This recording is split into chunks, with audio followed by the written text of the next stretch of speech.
Thanks for joining me on episode 477 of the Inspired Stewardship Podcast.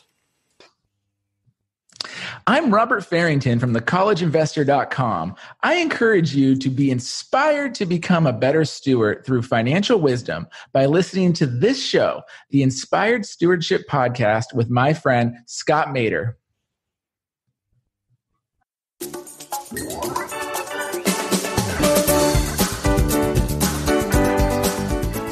Whether they're literal angels or figurative angels doesn't really matter.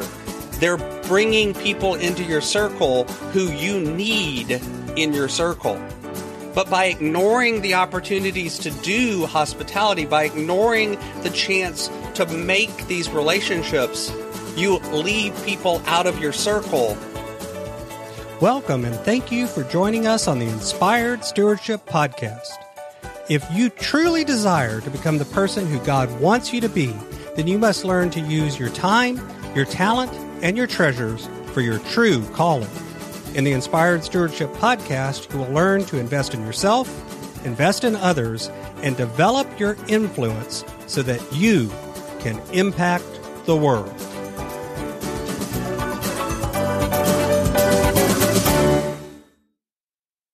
In today's Spiritual Foundation episode about investing in yourself, I talk with you about why hospitality is a spiritual exercise. I give the example of Abram as a model of hospitality, and I talk about why hospitality is a key even today when you're building relationships. There's a lot of different things in the Bible about hospitality, and I'll reference a few of them as we talk today. My pastor actually did her dissertation on this topic of hospitality in the church today. And I've actually found this to be an interesting topic, not just for the church, but for people in general.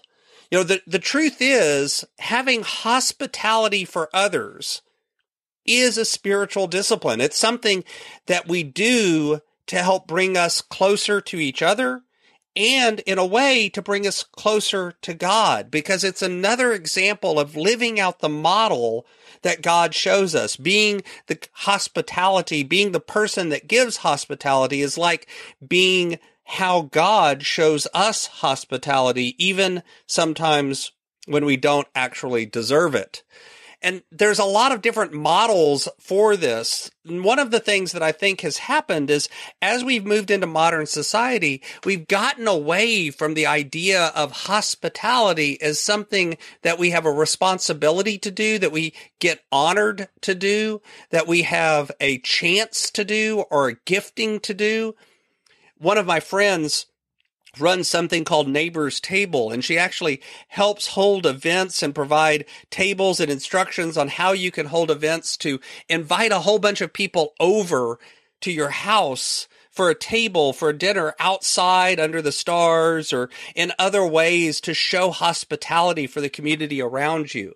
I have other friends that go out of their way to have different forms of dinner or other ways of breaking bread and showing hospitality for people. My wife and I actually have several times, let me be honest, my wife does the bulk of this work. This is not something that would naturally come to mind for me, but it is something that I've come to love, where around the Thanksgiving holiday, my wife and I actually host multiple Thanksgivings, and we invite different people.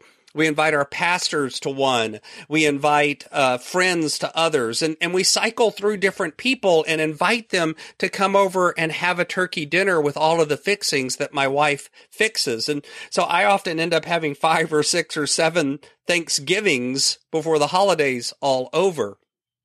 Sometimes we're still having them into December and January, depending on how chaotic things are that particular year.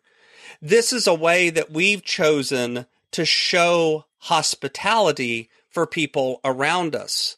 See, Genesis 18 is the model that I'm talking about, where Abram and Sarah are actually living out in the natural area in a desert kind of environment where they probably would have been nomadic and moving from place to place with their herds. And in this time, there was this idea that there was a code of conduct that people were expected to follow in this area of the Middle East when it came to hospitality and strangers and guests. And Abram, it says, is looking for others. So he's paying attention. He's looking for the opportunity to show hospitality. And he sees 3 strangers up on the hill. And they were in the zone around which he's expected to show hospitality. See, there was a defined area around which you were expected to actually show strangers the gift of hospitality. This was an expectation of the society at the time. And the idea was, by offering hospitality to this person or these people, you could turn them from being a stranger into potentially being a friend. You could take them from being a potential threat to being a potential ally. And so the male head of household would go out and would offer an invitation. And it usually went something like this. I don't have very much, but I would be honored to give you a small gift, a small token of our hospitality, if you would be so inclined.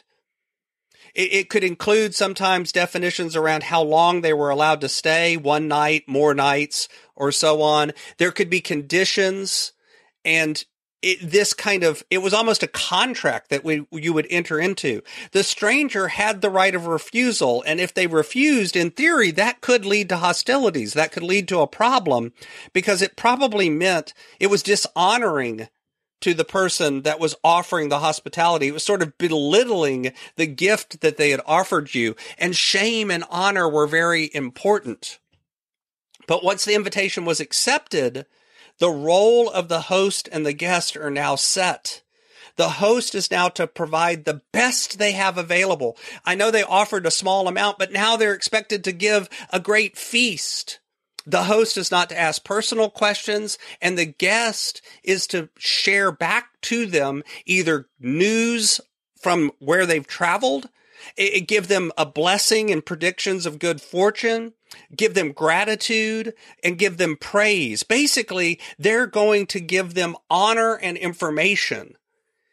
And all of this would come about, and then the guest would now be protected by the host. Hebrews chapter 13, verse 2 says, "Do not neglect to show hospitality to strangers, for by doing that, some have entertained angels without knowing it."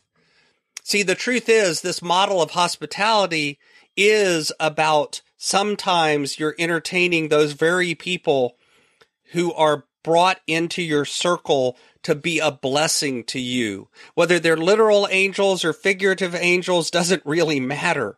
They're bringing people into your circle who you need in your circle. But by ignoring the opportunities to do hospitality, by ignoring the chance to make these relationships, you leave people out of your circle that could have been a friend, could have been an ally, could have provided something to you, not necessarily because you, quote, expected something in return, but the relationship, the connection is the first step towards having an ally and a friend and a relationship with someone instead of a potential enemy. And I think sometimes in modern society, we've lost track of this. We've lost track of this idea that extending hospitality to others is a gift not just for them, but for ourselves. As a matter of fact, when I get finished the evening that I'm recording this, we're having the first of that cycle of Thanksgiving. We're having some friends over for a Thanksgiving dinner, and we're quite a ways out from Thanksgiving, but it's the first opportunity that we're going to have to show that hospitality to others. And I encourage you to find your own way to show hospitality to the community around you, and then to do it. Thanks for listening.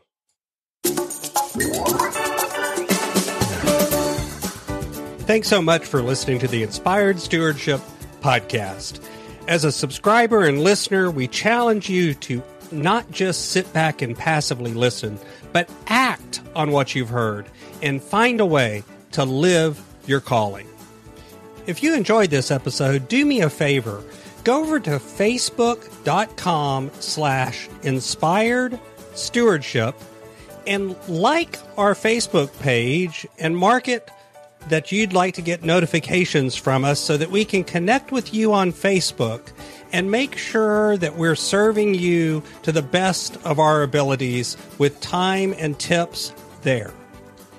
Until next time, invest your time, your talent, and your treasures. Develop your influence and impact the world.